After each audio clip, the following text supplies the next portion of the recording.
Hey, Barry. Good morning.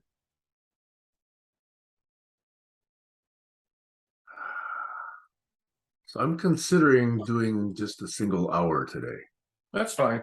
because I got, I got to get on the road for my next flight at 4:30 a.m. tomorrow. Gack. I mean, I got to get up like around 3:30 and make sure I'm packed. Yeah. And I got a couple of high school friends that are gonna, have brunch with me today. First time I've Oh, seen them in years. well, So that's gonna be at 11:30. So normally this thing ends for me at 10 a.m., which is still enough time, but there's other things I got to get done too. right. And I have one specific question for you. Okay. We do a lot of talking in these sessions. I'd like to figure out what the best way is to actually capture, other than just the text notes, these ideas. So for me, my most effective way of capturing is diagramming, Okay. drawing boxes, circles, drawing arrows, that sort of thing. And so I was curious, have you settled onto a diagramming tool that you find effective? Or do you still use pen and paper? Or do you do diagramming at all? I generally don't do a lot of diagramming. Now, Jerry Mikulski, as you probably know, uses the brain Completely quite done. extensively. And that's the only one I've seen that anybody has used and finds effective. I tend to write things up in short narratives. So it's basically blog posts or short articles rather than diagrams. I mean, I appreciate semantic networks, but a semantic network is almost like a private note-taking technique, and it doesn't include the story that narrates the relationship between adjacent nodes in a semantic network. So while it's a very nice note-taking technique, it's not realistic to share it with people, whereas a narrative might be able to get across a meme or two to other people.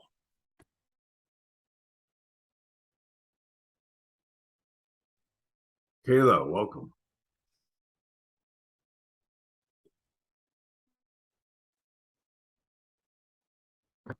Good morning. Good How about morning. you? I am busy. I wanted to log in just to say hello and listen to y'all while I do a bunch of stuff. Actually, I was in the process of checking in.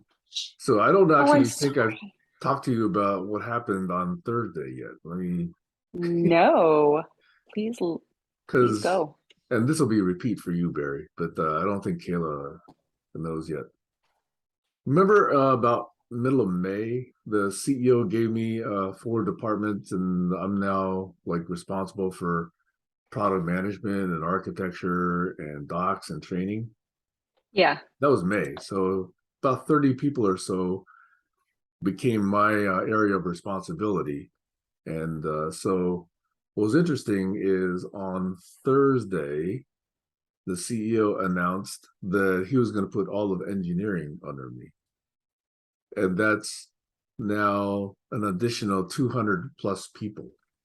There's like 150 plus engineers and about 60 plus people over in QA and a bunch of other people. So 4 months ago, I was fat, dumb, and happy working with a small team of about 3 or 4 people. Now I'm responsible for literally over 250 people as of Thursday. And so my calendar is quite a bit different shaped. And that's why I've been traveling so much. So, like this week, I got to go back to California. I was in California last week. The following week after next week, I'm probably going to be in London for an entire week. And on the way back, I'm going to be in Tampa, Florida for the entire week. And in October, I'm going to be in Las Vegas. And somewhere in there, I got to find about 4 or 5 weeks to be in India. So it's a lot of travel, a lot of new responsibilities. So I'm basically letting you know it may impact how active I am in GCC. So nothing reflecting GCC whatsoever. It's just, what has happened in my day gig. So just letting That's you guys know. understandable. It's pretty remarkable how things have changed. Yeah, right. Do you Yeah. think it has to do with the restrictions with traveling and the pandemic now? You mean lifting? Yeah.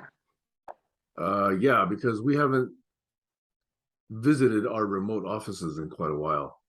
Yeah. I haven't been in India since probably 2018 or 2018. So it's been about 4 years. And I haven't been in the UK office since about 2018 May. Yeah, I don't think I traveled there in 2019. Yeah, so literally half the company has been hired since the start of COVID. And so we haven't met them face to face. So that's what feels odd about all this. Anyway, so a little bit about me. So, I mean, it's kind of cool that the CEO trusts me to handle what effectively amounts to almost half the company now.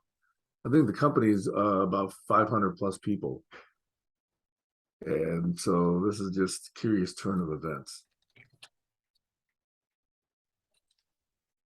Nice.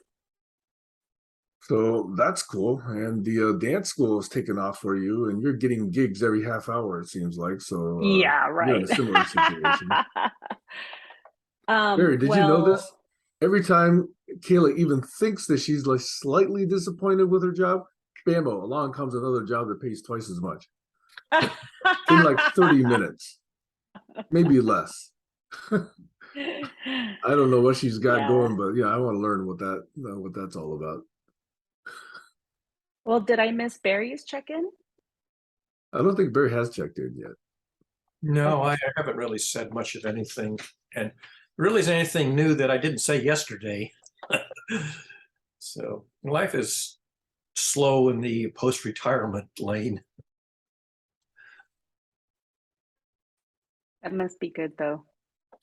Well, it means that I attend to things that I would have completely bypassed, in busier time in my Yeah. career.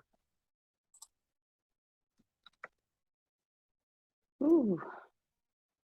Um, sorry, I was copy and pasting certain things and we're over by 41 words over the limit. Anyway, um, sorry, I didn't mean to cut you off, Barry. Oh, no, that's okay. I had said yesterday that because things are typically slow in the month of August on the social networks, that I sometimes turn to other things that I wouldn't have attended to. And so I spent the last week or so looking in on these newly released AI chatbots. One of them came out about a week ago, and there's another one I didn't know about that's been out a while. So I thought I would exercise them and see how well they're doing, just to catch up on the state of the art of these AI chatbot systems. Nice. And Kayla, we get a pretty good view of your right shoulder. Is it okay to like center the camera? Oh, I'm in my pajamas still. Oh, well. And I'm looking at my my computer screen. But yeah, uh so currently as we speak, I'm doing this grant and we were invited to apply. And the grant just was given to my executive director, I think on the 10th, but she was out with COVID for some time. So she didn't see it until a couple of days later. We confirmed that because I was like, come on. She happens to be very last minute. Anyhow, we attended this virtual meeting regarding the grant, and what's really interesting about it is it comes in certain phases, and it's supported by the state, or at least a portion of the state. And the first phase is kind of the hear us phase. That's what they call it. They want to listen to the communities and assess the gaps and the community needs all throughout the state of California so that they can create an effective plan that would implement, more healthcare services, healthcare recovery services. So this one in particular is geared towards wellness and not so much medical, attention. So it's to assist, I believe, in a more organic level. Have more wellness centers, have more access to mental health services. But yeah, so we're supposed to, well, we were invited to apply. The grant is non-competitive, and they're going to give a certain amount of money to at least 30 organizations. So we have a really good chance. And it's easy. I've been working on it for the past couple of days and it's not so bad. And the good thing is my ED is very wordy. She likes to just spice things up with all these 50-cent words and and it says now the maximum is 200 words. The maximum is 300 words, which is a good thing. Oftentimes these grants get to the point. But what I love about our organization is what we're going to do is we're going to reach out to the transitional age youth, focus on them, visit the schools, wellness centers, and see what the youth need. A lot of the statistics have been interesting because we can't find too many statistics on the transitional age youth and what they identify with, LGBTQ, and I'm guessing it's probably because it's quite new that we've been implementing, gender identity. I think, but I didn't really look into it. I just have to look at the statistics now. So it's been really difficult to figure out, who we're going to serve and whatnot, but it's a fun process. It's a fun, nerdy process. So yesterday I was invited to go to the beach with a couple of girlfriends and their kids, and I took advantage. I let them take my kid and worked on the grant. And they're all, come on, you need some me time. You need to have the decompress. And I'm all, the decompression is you taking my kid out because most of the stress I have is like, I'm not a good enough mom to my kids because I love doing this stuff,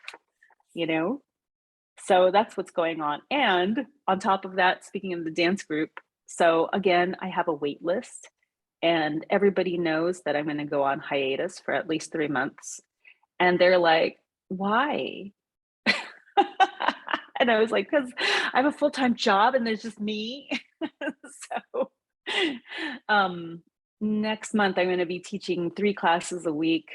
And yeah, I'm really putting my foot down and saying, okay, this is the minimum amount of people to be in class. This is how much my rate is, and then setting up workshops throughout the months when I'm gone.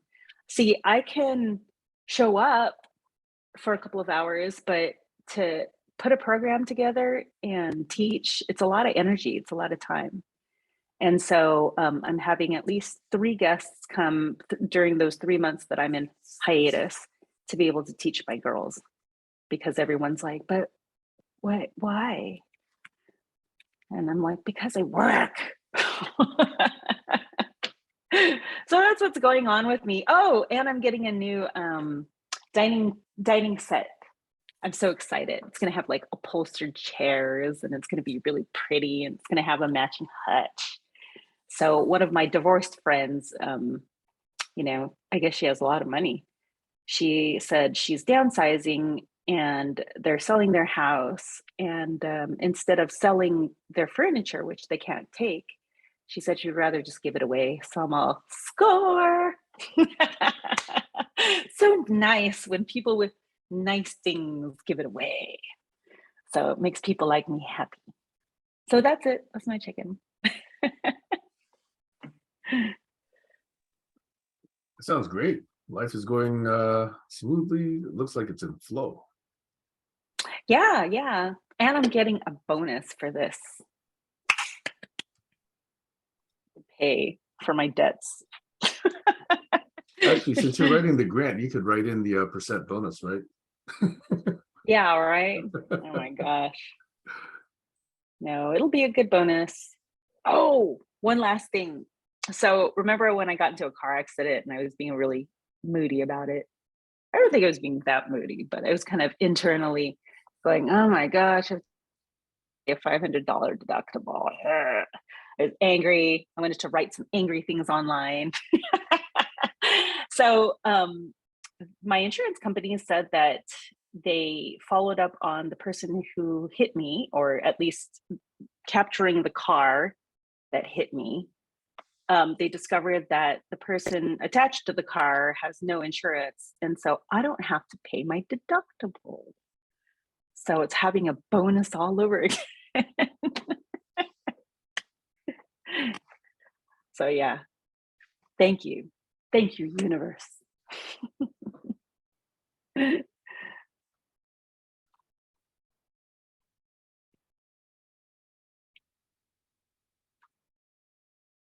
We're not hearing you, Sam.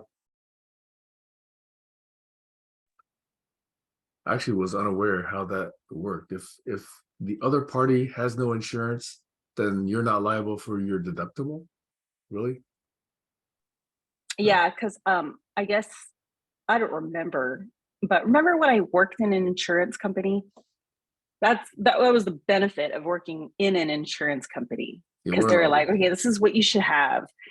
So there's like a waiver or something that says, I don't know, but I checked off something. So I got collision coverage. You could do either or. You could get collision coverage or uninsured motorist coverage. But my boss at the time said, get collision coverage and check off this waiver. So, yes. I need to have a one-on-one with you later to review my insurance policies. Yeah. I can send you my huge insurance book. It has like Thanks. all of those fancy terms and so boring. It is like the most boring thing to read. So I took my insurance test and I think I failed by like 0.5% or something. I don't remember, but I failed. And it was because it was so fucking boring, let me tell you. Like I had to take these what do they call them? Like these brain pills. I'm like, I need to take brain pills in this class because you guys are putting me to sleep. You know, and it's all memorizing all of these awful terms, and just like seeing how, I don't know, insurance isn't fun. We're paying into something that's like, But you know what I discovered? It's basically legalized theft. yes. You know? I mean, having reviewed all my mom's policies and how many she's got and what got sold to her, and you know, the demands for surrender and all the insurance premium rates going up, etc. It's legalized theft. And it's the best business to be in if you're a capitalist. Almost bar Yes. none. You know? Mm-hmm. I don't know, maybe some financial arbitrage is better, but you know, man, this has been around for decades and decades, and it was there way before some of this other stuff came by, and that's why they have all the money. Jeez, I can't tell you how pissed off is too mild a term for me when I found out what these insurance companies had done to my mom. Outraged. Yeah. Yeah. Did you take care of them? Well, the only thing we can do is really stop the, you know, bloodletting of all this premiums going to insurance companies. Because, yeah, I don't want to repeat that. I'll tell you in some rant later on one-on-one if you want, but I don't want to subject the world to that. So I have to warn you guys, I'm gonna put my face off screen soon, and I will probably be in the car about 9 o'clock to pick up my friend and then pick up the van. And then by 10 o'clock, I'll probably have to log off. Wait, the van is your So, vehicle that's getting fixed? Is that what it is? oh no, picking up a van to pick up my dining set. Ah, the Yay. rental van. Yes. So, anyways, I'm gonna get off. My face is gonna come off real soon. Anyway, I was just Um, telling Barry earlier that I've got two high school friends that I haven't seen in years that I'm going to have brunch with later today. So I may actually keep my participation today to just a single hour. Nothing against CSG, but I haven't seen these guys for years. Plus, God, I got to tell you, I've been traveling so much. I got home late Friday. I got to leave again 4:30 in the morning tomorrow. So I only had these 2 days, Saturday and Sunday, to actually enjoy being home. I haven't even fully unpacked yet. So at 4:30 again, I got to go back to the airport and be in California for another 4 days through Thursday. Anyway, that's my poor me story for now. I was just thinking when Kayla was describing the grant that, in my judgment, the single most problematic shortfall in education is what I would call nurturing. I don't think there's anywhere near enough nurturing of young people and people in the educational phase of their life. so I attended this seminar workshop, and it was so good. People from all around the world were there. It was a call to men, how white supremacy is radicalizing the young white men in the United States. And they discussed racism, the impact of racism or white supremacy. They discussed the impact of gun violence and mental health. And it was really interesting. Oh, yes, and capitalism. So, two things that were very interesting about this. They said that, there was I'll back up. There was a Black gentleman, a white gentleman, and a woman that the three of them were hosting this whole thing. And it was really interesting to hear their point of view on certain things like mental health. They basically said that, it's kind of a cop out. It's kind of when you say that these youth, this is their interpretation, when you say that these youth had mental health disorders, they were basically saying it's a deflection to the greater problem, that a lot of youth have these days: isolation, bullying.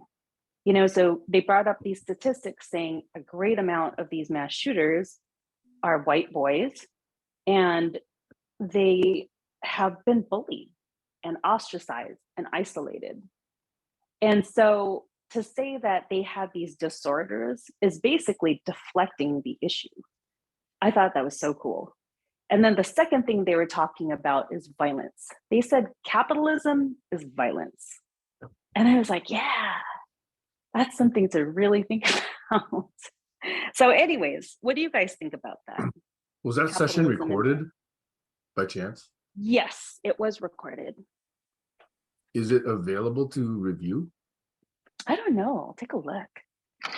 It would be great if you think it was so good. It does sound like it's very pertinent to what a lot of topics are that we touch on.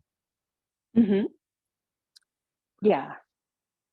I'll try And to. did they touch on, and am I incorrect? I've heard that many of these male white shooters, some large proportion of them have been on mood altering drugs. Is that true or not true? I don't know. They did not touch on that. I think I've encountered that, but I haven't yet actually been able to verify or corroborate or otherwise research that. Barry, do you know? Whether they're on drugs, I wouldn't be surprised, but I Mood haven't. altering drugs specifically. Well, I mean, sugar, caffeine, chocolate, those are mood altering drugs. Yeah, maybe even aspirin. I'm talking about stuff that not most people take. Yeah, you're talking about controlled substances. That I wouldn't be surprised, but I don't know any real statistics on that to anything that's authoritative, but I wouldn't be surprised. Yeah, at some point I want to look into that. And Kayla, you probably have access to some of that data, so I was curious whether you could find out. I probably do. Yeah, I could find out. I mean, one of your panelists there probably has that information if it exists. Mood altering drugs. Oops, not on this sheet. Because at least a few of them have been on some of these antidepressants. Yeah. Prozac Nation. Oh, Xanax. Those are things Oh, that are really bad. Adderall, painkillers in general, and Yeah. Ativan, whatever, you know. Well, that's the thing. I mean, why are they on that? Calm them down. Yeah. What happened? Sedatives. So what we're discovering too in our organization is that a lot of people that we serve, a lot of the children that we serve, their parents have disorders or their parents have issues. Yep. You know, which is kind of goes hand in hand. But and a lot of them are unaware of it. They don't know that they've got some type of issue. They know they have trauma, you know, but I don't know. It's very interesting. You know, by the way, this may be where I get triggered, but alcoholism and drinking is so commonplace now that people don't even think of that as mood altering or an issue. But too many families have alcoholism hidden away somewhere. Yep. That have generated just lots of damage to their social structure in the family. Alcohol, nicotine. I mean, I resemble that remark myself, you know, my family. Yeah. Nicotine has sort of declined since, you know, the last half a century, but that was a big one, you know, in the 50s, 60s, 70s, you know, a lot of nicotine in addition to alcohol. And this violence, this capitalism is violence meme, I'd love to double click on that one and really, you know, hear that theme embellished, because it really is. It's basically the economic version of Darwinism. You know, I get to eat you before you eat me first. Right. You know, right. So that's the economy capturing one of these historic means of survival of the quote unquote fittest, or strongest, or meanest, or most selfish, or most greedy. That's capitalism, you know, right there. Yep. Some years ago, I began to construct a list, compile a list of, you know, the top unsolved problems in human society, human civilization. My list has now grown to 12. But initially, the first 3 that I had on the list right off the bat were violence, oppression, and injustice. That was the 3 that led off this list of unsolved problems in our culture. But violence was number 1 on my list.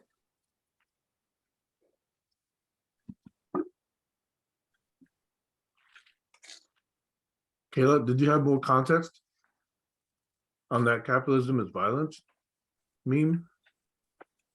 No, it's probably in that video. The funny thing is the video wasn't really something related to my work or the webinar. It was something that I just put on the background because, you know, my own issues with patriarchy and raising my boys, I decided to join this organization called A Call to Men. And, you know, rather than gleefully watch these videos of TikTokers bashing the patriarchy, I thought, well, let me just get involved, you know? And if you look up A Call to Men, you might actually find that video. Do you recall what the name is? The white supremacy and or how white supremacy has radicalized the white youth in our nation. Did they talk about young white women as well? They did talk about women and how it affects the dynamics of relationships between men and women, particularly boys, their mothers, and yeah, everything that we pretty much talk about.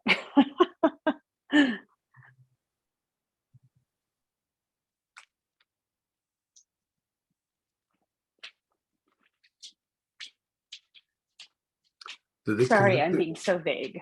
No. Huh? Did they connect it to any of the current politics going on at the national level? No, Probably too sensitive a topic. it was, I love the host started off. He just basically said, we are going to be talking about race. Okay. So, what's really interesting too, he said, too many people get really sensitive with, and they start saying, oh, you're pulling the race card now, and he's like, we need to get past that, because we have to bring it up in order to speak. We've got to bring up all that stuff, and you guys can't be sensitive about certain these things. So again, the way he opened it up was brilliant. And then he's all like, yeah, there's just going to be some trolls on here, spreading hate in the chat. You will be deleted and not invited, not let into the session again. So they had people monitoring the session, and the session was worldwide.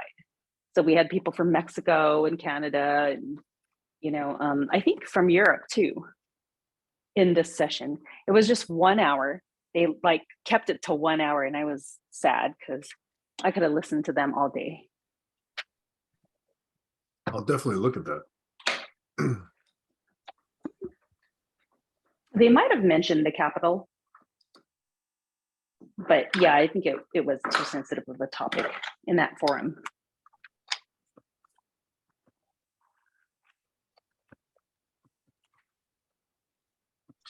Most people don't really think of it this way, but my observation is that most of the violence in the culture is not individual violence, it's state-sponsored violence under the color of law.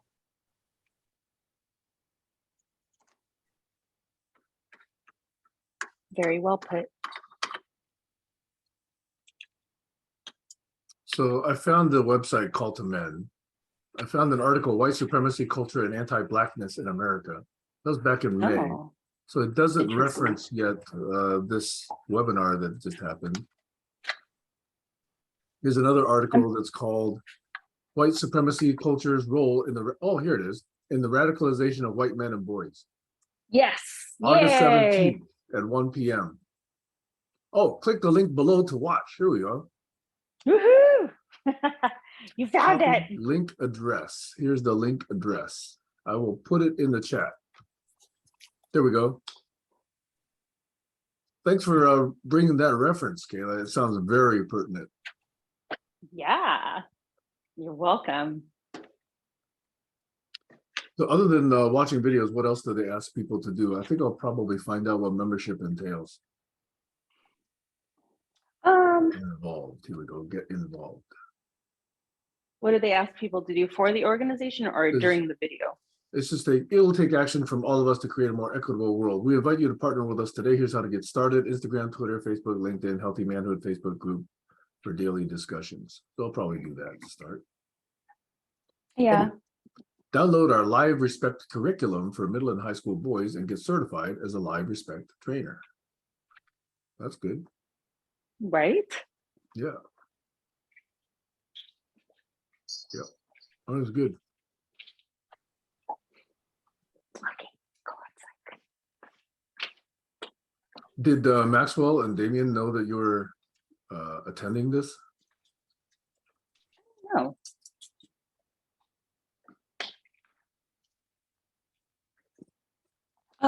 It was during my work hours, so probably not. They usually leave me alone.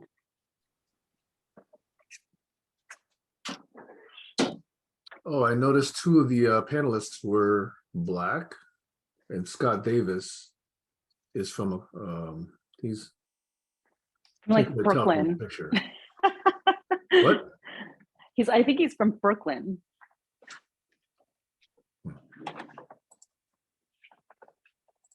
It was really, his perspective was really interesting. He said it's not necessarily by, race.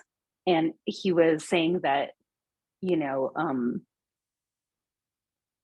gosh, I wish I could remember what he said, but he just basically alluded to the fact that socioeconomics takes a place too, in that whole role.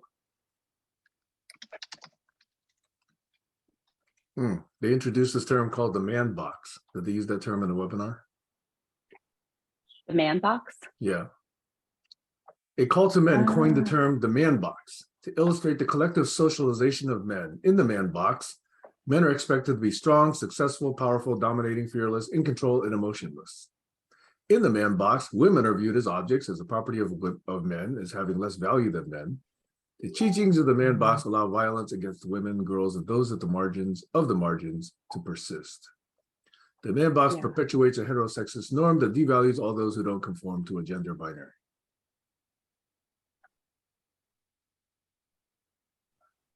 Man box, that's funny.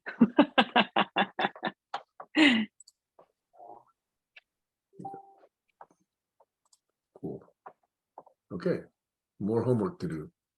In addition to all the homework I already have on my list. There you go. Put it, make it a playlist on the plane. Good idea. Good idea. Yeah, I used to take naps on planes because that was okay. But now I find that that's actually a place I can do some actual productive listening and or work. Work meaning I let my thoughts roam and I just have to write things down on index cards that later on I get to electronify in some form. You can still read your own handwriting. My little first grade scrawl, you mean? Actually, what's interesting about handwriting, and we're going off topic here, is that in high school, I had an English teacher. I think his name was either David or John Nash. His last name was Nash. And he had the most interesting and unique scrawl that I could not actually ever describe. It was cursive, but cursive in a way that's not remotely similar to the cursive that you're taught in school. It was his own version of cursive.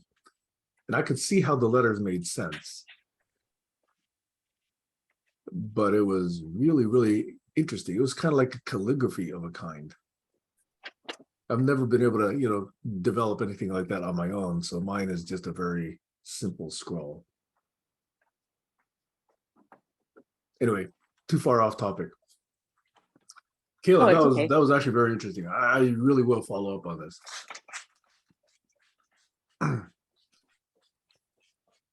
I'm sorry, I'm not in the space to be able to give you guys more and to focus more. I apologize.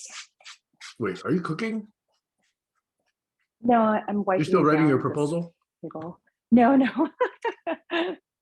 I'm just getting ready because somebody's picking up my current dining table, and I'm wiping it out and wiping it off. I heard some scraping there.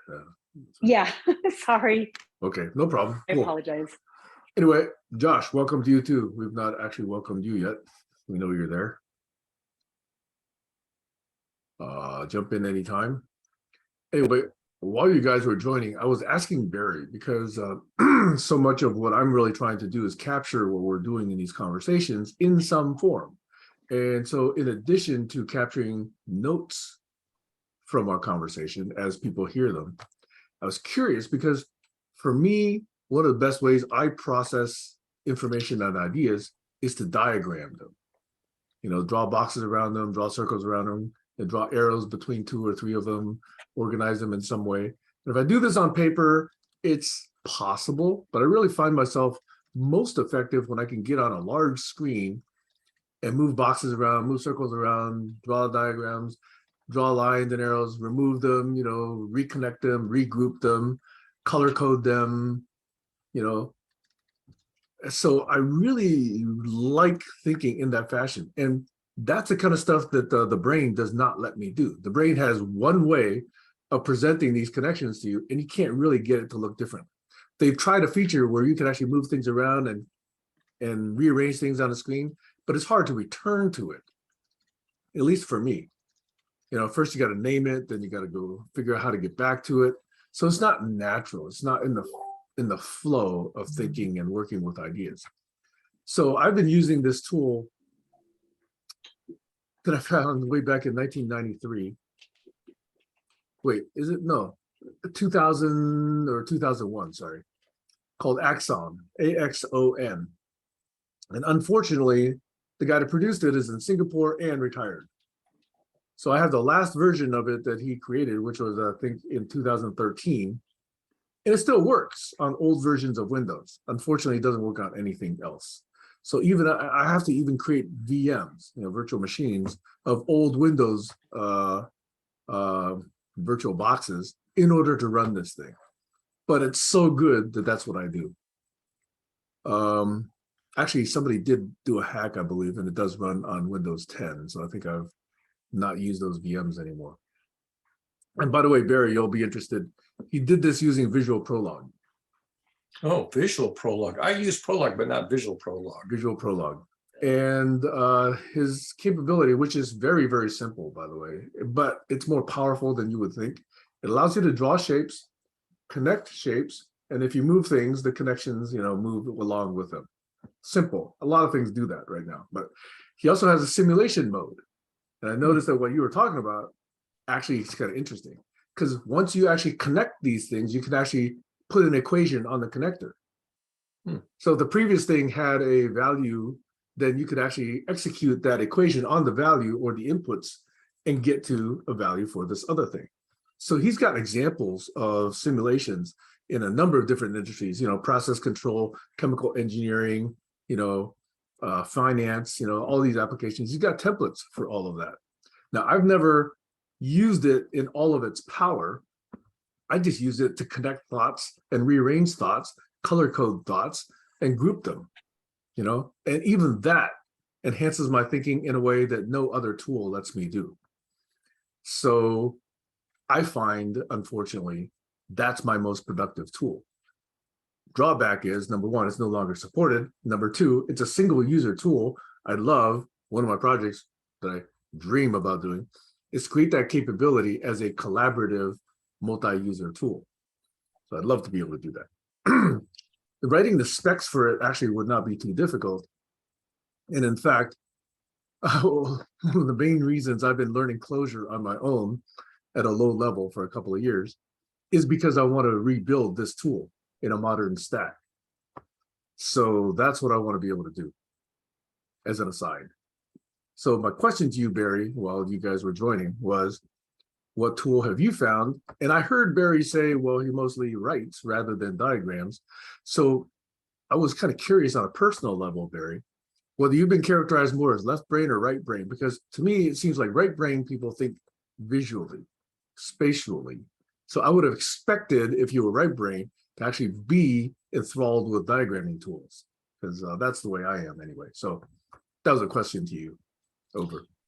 When I was working at Bell Labs, we're talking about basically back in the 70s, that era, all of our offices had great big whiteboards in our offices. And so we would always put, stuff, either memes or diagrams on the whiteboards, and they would typically stay up sometimes weeks and months before we kind of finished our thinking on something. But having a great big whiteboard was a useful way of recording, key ideas and relationships. We definitely very underappreciated, in my opinion. Yeah. Now, when I was at BBN in the 90s, we worked on a piece of software called function machines. And function machines is essentially a flow chart on a computer where in each box of the flow chart, you could actually write a formula which took a bunch of the inputs to the box and computed an output.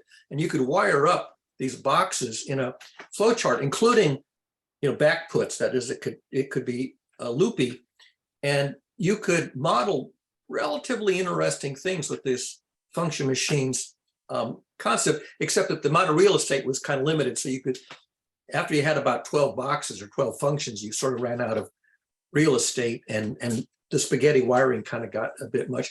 But you could do some really interesting things. One of the more interesting things I did with function machines was I wired up a 6-neuron model of Little Red Riding Hood's brain. And that was a very nice demonstration of what you could do with function machines. What did that model do? So the top level of the neurons were the sensory input neurons. So that there were, I think, if I recall, 5 or 6 sensory inputs about the characters that Little Red Riding Hood would meet. And they were characterized by how big are their eyes, how big is their nose, how big is their mouth, is their skin wrinkly or smooth? I can't remember, but there was like half a dozen traits. And so it would take, you could use any scale you like 1 to 10 or 1 to 100, it didn't matter. It was all normal, automatically normalized. So it would take these inputs and then combine them in the next layer, which was the discriminant or deterministic layer of neurons, which would identify which of, I think, 3 or 4 characters the neural network was recognizing. And then the last one was the motor neurons, which would articulate using Macintalk. And it would actually say a phrase that identified the character. So this was a very nice network. And the main thing was the model of the neuron. That was the real function. But then the rest of it was simply up the wiring of the 3 layers. And that was a very nice demonstration of what you could do with a running flowchart model up to a limit of a certain amount of complexity.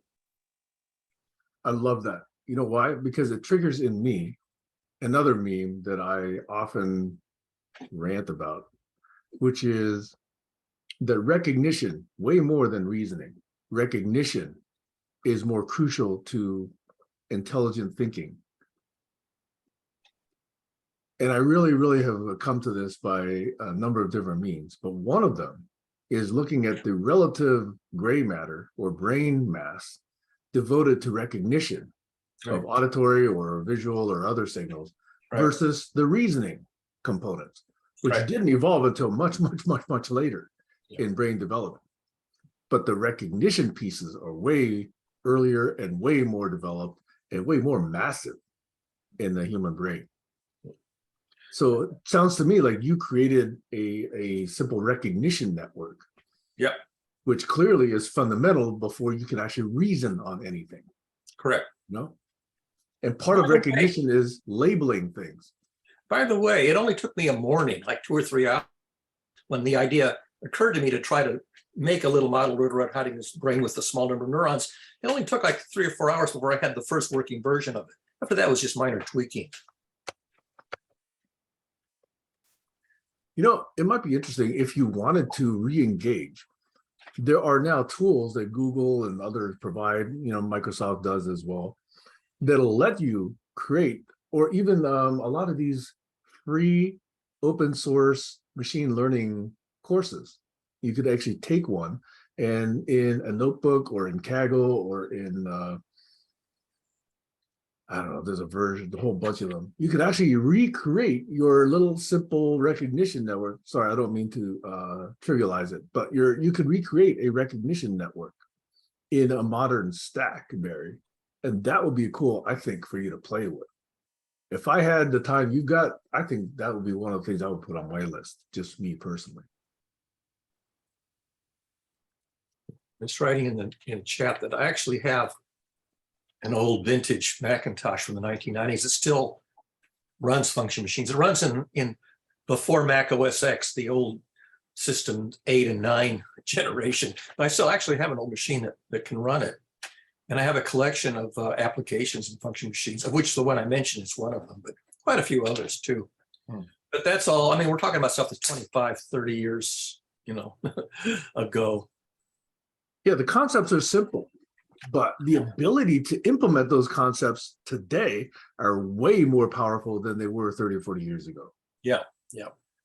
And with the big screens like you have today, these gigantic screens, you can have a lot more real estate, so you can build much more intricate machines with many more component parts and not run out of real estate. Exactly. Hey, Kayla, one more question for you. One of the things that I've just in the last couple of days of working with this much larger team, I actually sent the request to my HR team and also the eGain University team, which now works for me. Okay. This following request, which was, are you familiar with good courseware in concepts in communication, collaboration, proactivity, accountability, ownership, follow-up, clarity, transparency? Are you aware of good classes in these areas that teach these skills and really help culture change and organization with these skills? So Kayla, I was wondering if you were aware or could tap into a set of educational resources or training resources or workshops or consultants who would actually help bring about this kind of culture change in an organization, because I am actively looking for those to help me make this culture change. Over. Yeah, there's several. The question is, which one is good? Yeah. Let's see. I have to really, oh geez. I think I've only been to one that was actually really, really good. And I want to say it was by somebody who lives in the United Kingdom or something. It wasn't anything locally here in the United States, but I'm assuming that doesn't matter. And it was through Zoom. So it was a really nice presentation, but everything else is kind of, the cookie cutter, same thing that a lot of life coaches like to express. Anyways, I have to think about that. Tell me what your HR says and which ones they am interested in finding nominees to give to our HR department so that they can work with my eGain University people to craft a eGain specific course content, and then we'll mandate it or highly recommend it to my team. Now, if these people are good, I'm joking here, okay? If these people are good, I'll fly them in from the UK and I'll fly them into the all 4 different areas where we have staff and conduct in-person workshops. This is how crucial it is to this culture change. Right. Do you know anybody from Google? Good point. I do have some friends there. Yeah. Do you know Peter Norvig?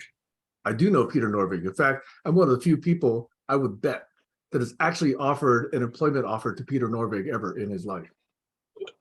Fabulous. He turned me down. Yeah. And now he's worth over what, $100 million, because of well, he's the director of research. Is that his title? Yeah. Yeah. His sister, who lives in metropolitan Boston, is also on Facebook. She's a friend of mine on Facebook, although I don't really know her. I mean, she's. What's his sister's name? Laura. I forget her middle initial, but it's Laura Norvig. You want to? I probably can bring it up real quick. Well, since you bring up the name, do you remember my Peter Norvig story, or can I tell it again? Off the top of my head, I don't recall it by that name. I put on a conference having to do with Doug Engelbart, and it was supporting Doug Engelbart's 50 years worth of work. At the time, it was 40 years of work because the first one was 2008. And Peter Norvig was one of our attendees because he, obviously respects Doug Engelbart and his work. And because I had offered Peter a job in the early 90s or mid 90s when he first got his PhD, I had been running my very, very little startup. It was a personal document management thing, electronic file cabinet company. Okay, we work with scanners. And so he was interested. He interviewed. We thought he was super smart. We made him an offer. We, meaning I and my interviewee team, where I was a co-founder and CTO at the time. And he liked it. He thought I was nice, but he went to go for this electronic commerce company, I believe in Foster City, was where he went. Before he went to, I think this subsidiary of Amazon, and then ended up in Google. But he called me up one time and said, hey, this company offered me XYZ based on your experience. Is that a fair offer? And I said, how small is the company? How early are you in the technical team? How much funding have they got? What's their maturity? Blah, blah, blah, blah, blah, blah. And after listening to all that, I said, Peter, you should ask for double the salary, double the stock, or at least double the stock. I remember I told him double something. And then I didn't hear from him for years, probably 20 or 30 years. But he came to this conference and he said, I owe you a lot because they gave it to me. You were right. And so, he would have been substantially less had he not asked me. He probably asked others, but I gave him very clear, direct, you should just ask for double. So that's my Peter Norvig story, is he still remember me after decades. That's fabulous. Yeah. Yeah, so I've not ever asked him for a favor, but I just like knowing that. Geez. So I will look for these kind of courseware. So if any of you know of that, not just you, Caleb, but if anybody here or anybody watching this video later knows of such courseware, I'm, by the way, just for the record, going to ask my very good friend, Kimberly Weefling, who often trains companies in how to become better systems thinkers, more scrappy, more results oriented, more collegially oriented. So yes, anybody with good recommendations, please forward them my way. And I will definitely act on at least a few of those recommendations. So it's almost at the end of the first hour, and I was saying I might limit my participation today to an hour. And so I have to go shower and get ready for brunch. Kayla, I really enjoy your contribution today and what you brought with this webinar reference and the call to men. I'm going to look into that a bit more. And look forward to any recommendations you might have about any of this courseware that I'm interested in. So I think that's my checkout.